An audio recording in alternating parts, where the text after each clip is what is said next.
અમારે ત્યાં તો ઝોમેટો સ્વિગી છે, તમારે ત્યાં શું છે એ મને નથી ખબર, કે અજાણ્યા લોકો આપણને ગમતું હોય એવું જમવાનું આપણા કિસ્સામાંથી આપી જાય. હજી તો તમે ચાખ્યું નથી જે જમવાનું, એમાં તમે રેટિંગ આપવા માંડો. ડિલાઇટ, પોલાઇટ, વર્તન કેટલું સરસ, આ સરસ, જમવાનું સરસ, ટેસ્ટ સરસ. સાહેબ 40 ડિગ્રીની અંદર તમારી પત્ની 20 વર્ષથી તમારી માટે ગરમ રોટલી કરો, તમે કીધી થેન્ક યુ કહેવા ગયા એને?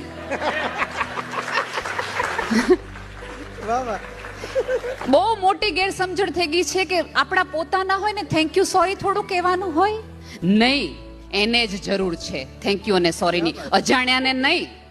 કારણ કે એને ઈચ્છા છે તમારી યારે રહેવાની, એને તમારી યારે ઘસારા છે. અને સાહેબ કટાઈ જાઓ ને એના કરતા ઘસાઈ જાઓ, નહીં તો વયા જાઓ. વાહ વાહ વાહ વાહ, ક્યા બાત હે, વાહ વાહ. સાદી વાત છે યાર. દિલથી થેન્ક યુ કહો ને, દિલથી સોરી કહો, કારણ કે અંતે આ પૃથ્વી પર છેલ્લા શ્વાસ લઈને આંખો બંધ કરો ને